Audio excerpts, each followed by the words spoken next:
The subtitle of this program is Feeling Phonics. The phonics system here is based on feeling, not listening. Feeling the sounds is what counts. So get out of your head and remember that learning takes place in other parts of the body as well. The preparation menu on DVD 1 offers some natural warm-ups for relaxation and breathing. Professional speakers and performers are aware of how valuable these methods are. You will be too if you do even a very quick physical warm-up before starting.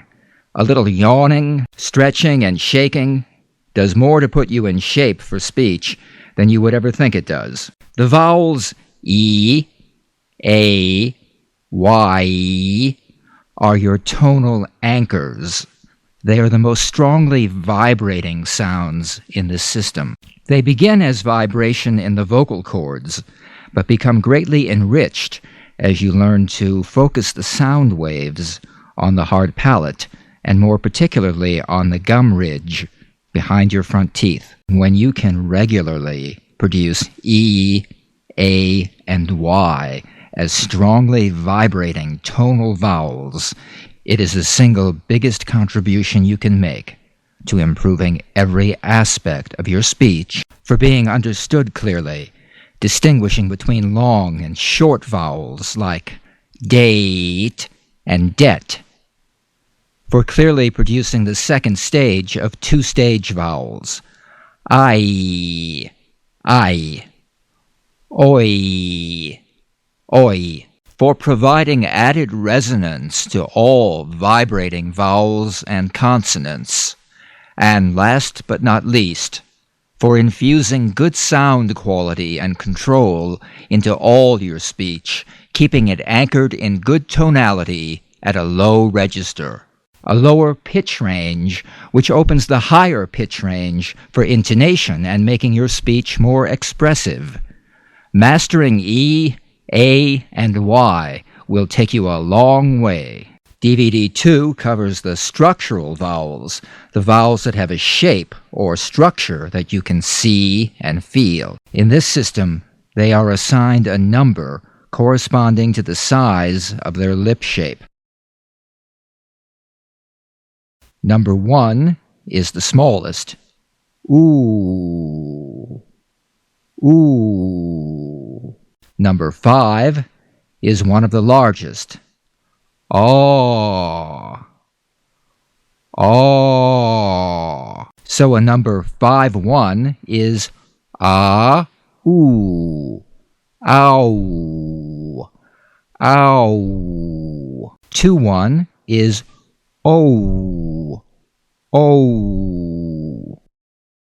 3 is the midway position, aw, aw.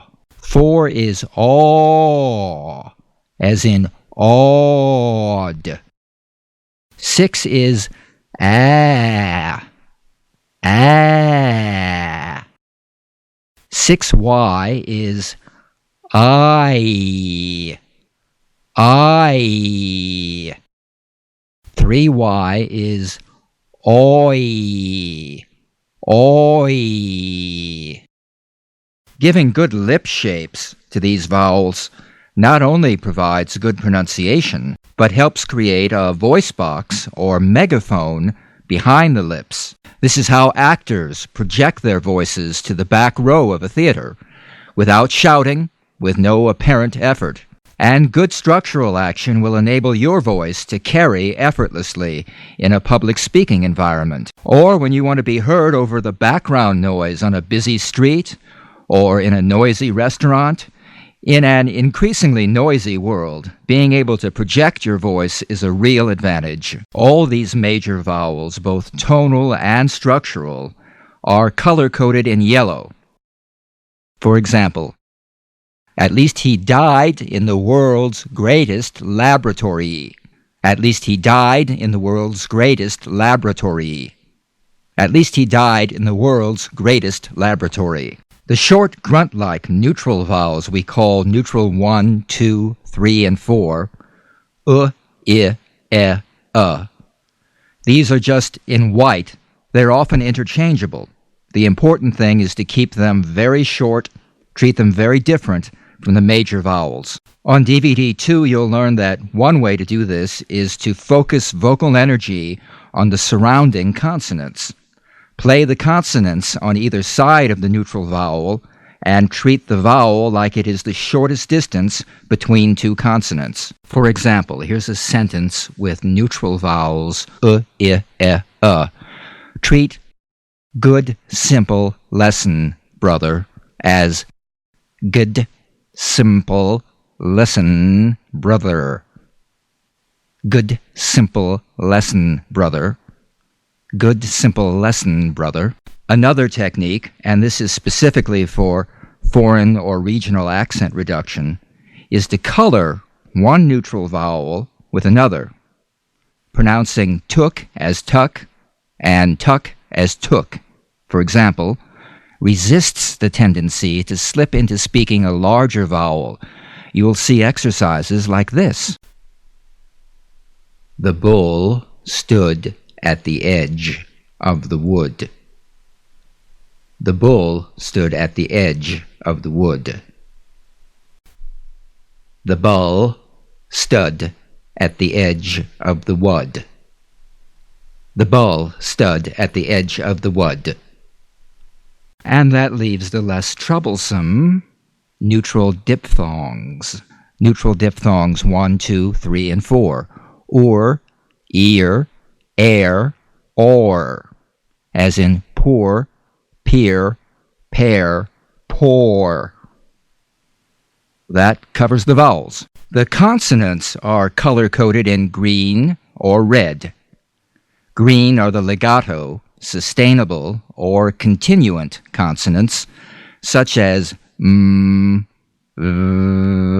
j, sh. Green for go. Continue the sound. Red are the staccato, plosive consonants, such as b, p, g, k. Red for stop. Feel the drum beat. There isn't a lot to say about the consonants' general dynamics, because each has its own individual characteristics, which you'll learn about on DVD 3. Generally, the green are legato or sustainable. The red are staccato or plosive. They are studied in voiced and unvoiced pairs, like the Z and the S, and the D and the T. Consonants are wonderful things, and they're generally underplayed by speakers who don't realize their great musical values.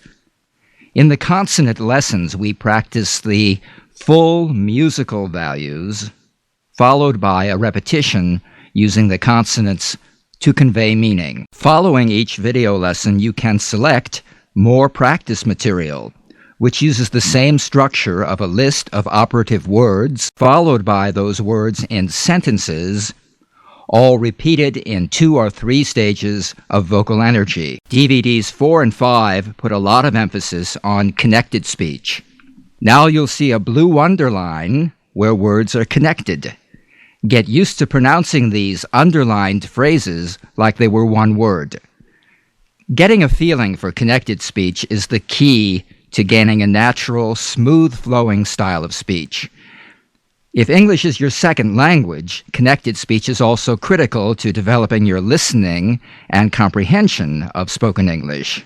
Because people do not speak in separate words, they speak in logical, connected groups of words. Those who grew up speaking English use connected speech all the time, but even they sometimes stumble over their own words because they're not aware of the little tricks for avoiding pitfalls.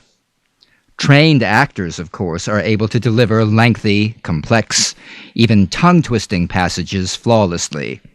This is not a gift. They have simply learned the rules for linking one word into another with intention.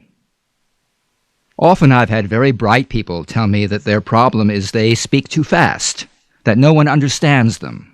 Fast-thinking or fluent-thinking persons should never be forced to slow down. They must simply learn speaking skills that will enable them to keep up with their fluent thought processes. When they've learned to articulate their consonants and to link them together skillfully, their problem is solved. Intonation and rhythm patterns go a long way in carrying the meaning across in English. You can be speaking with perfect pronunciation, but put the wrong stress on a syllable, and your whole statement may go without being understood. Likewise, with how and where your pitch and inflections rise and fall, and the tempo rhythms of your speech. Americans are used to hearing a familiar pattern of music in their speech. When you've learned to use the American pitch patterns to call attention to the important words in your speech, you become immediately more understandable. You should exaggerate these patterns and pitch jumps when you practice, especially if English is a second language to you. You may think you are using enough pitch when you are really using hardly any. When first learning these pitch patterns, it's better to overdo them until you really have some mastery. Later on, it will be easier for you to recognize the subtleties of intonation and how the same words can carry either a very precise meaning or even multiple layers of meaning. Remember, it's not what you say, it's how you say it. I always recommend watching news programs for intonation practice, particularly international news programs like those on the networks, ABC, CBS, NBC, or cable, CNN.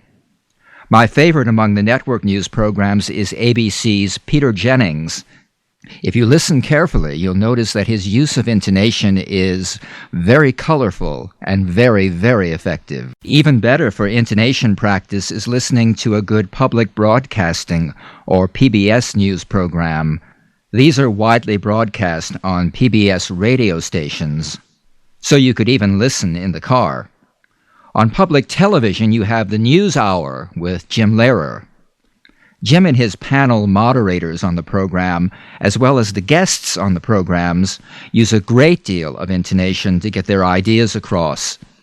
They are really getting into more complex issues, and to be sure they are being understood by a general audience, they really have to use a lot of intonation to make those ideas very clear.